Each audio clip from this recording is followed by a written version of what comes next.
Story for you. This was January 2020, so before the madness. We were in Barcelona with a colleague of mine, and we were delivering a training about executive business presentations. This is a technology company. They have just gone through an IPO. They have a bit more time now, and they can actually do a training for their people. We have a group of 8 or 10, I'm not sure. For the executive groups, it's a bit smaller. But the point, we take them downstairs.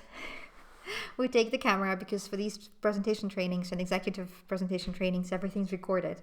We take them downstairs. We set up the camera in the foyer, right next to the elevators. We give them film speeches to practice pauses. And we tell them to go. And their colleagues and people from the building. It's a high-rise building, pretty much in the center of Barcelona. There are loads of people who work there. People are passing by, wondering what's happening, so the person who's presenting is over here. All the way further down in the hallway, there are all of us, the rest of the group. And the person is supposed to talk in a way that we could hear them clearly, while also practicing pauses. It was loads of fun. It was stressful, but nothing beats the, Mel Gibson speech from the Braveheart or This is Sparta downstairs in your office building in front of your colleagues and people you don't know who also work in your building. But let me tell you, if you get through that, A, you take yourself a lot less seriously. B, you kind of get over that stage fright, at least to an extent, and you see that you can survive things like that. And C, you get to really have fun, because you have permission to do something sort of crazy, which was a lot of fun. So we don't just talk about presentations, we don't just tell you what to do, we actually put you through an experience. And why am I telling you all of this? Well, it's my last day in Krakow, and I showed up in the office. It's completely empty, well, because of the corona thing. But I'm the only one here today. And I showed up at the office, finishing up some things. And I thought, hey, I really enjoy the stuff we do here. What if I share it with people who listen to my videos? So ABT, Accent Business Training, and a warning, this is a shameless advertisement. So if you're like, well, not today, it's more than fine. You can stop right here. If you want to come along on an exciting journey of my storytelling, you're more than welcome to stay.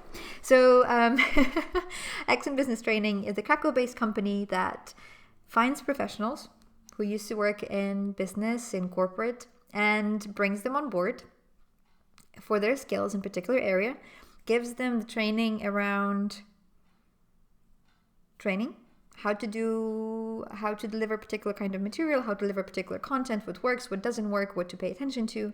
For example, what I did with this video is I started with a hook, which is you start with grabbing audience's attention, right? It's like a Netflix TV show. There is a desert, there is a man in underwear, and there's a siren in the background. You have no idea what's going on, but you're interested and it's going to make sense soon, so you're hooked.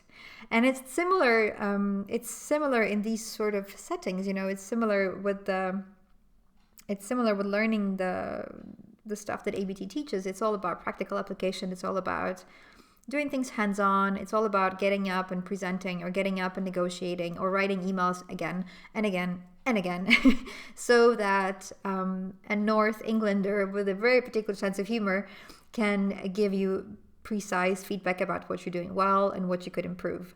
Or it's how to chair good business meetings. There's a whole collection of things around communication that ABT does for their clients.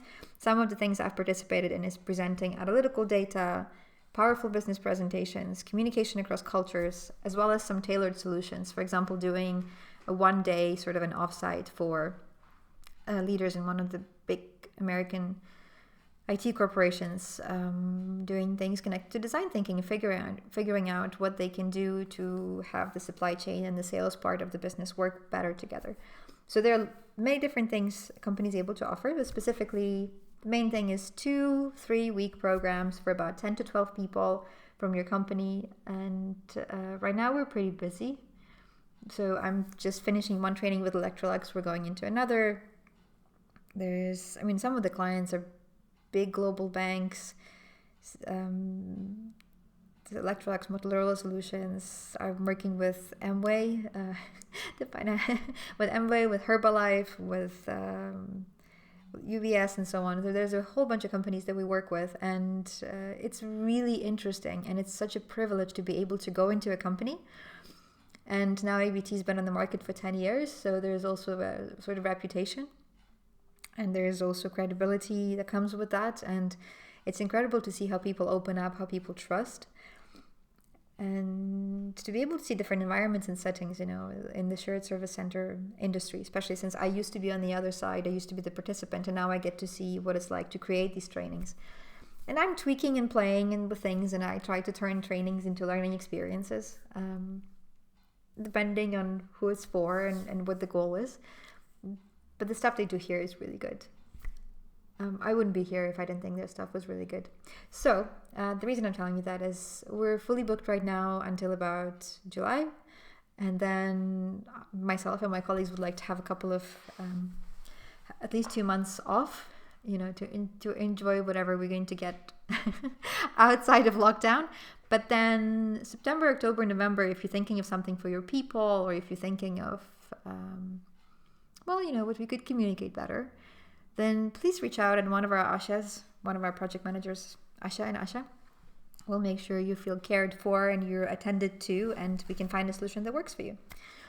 And to leave you with something of value, here's a perspective on communication that I took from a conversation with my boss, an American from Texas, or Texanian from the US, whatever way you want to call them.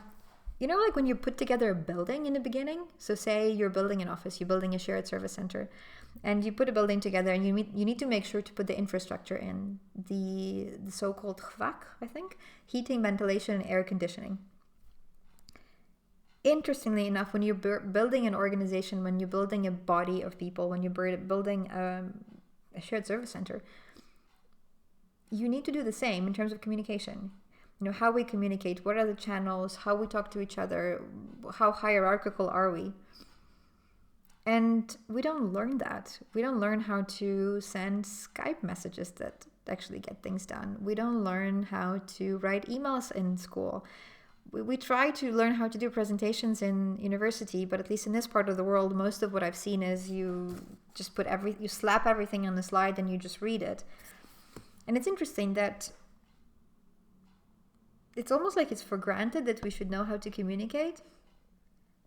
But why? And, once you start looking into it, you go, oh, actually, yeah, I wonder how I could do it better.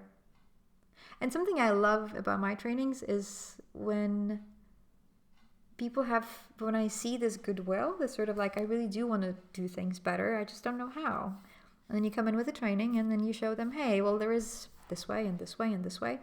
And it might be that neither one of those three works for you, but it might inspire you to do something completely different. Or one of those works for you, and you can take it on board, and practice and try it on as if it was a new dress or something, or a new jacket, and see, this communication style works for me. All right, I gotta get around to my coaching call, so that is where we're going to stop this shameless advertisement. At the same time, if you're interested, please do reach out, and I'd be happy to tell you more. I really enjoy the stuff we do here, and especially the trainers I get to work with. It's if you are in L&D or HR and you're looking after your people, this is one of the good things you can do for them in 2021, working together with ABT. So yeah, ciao.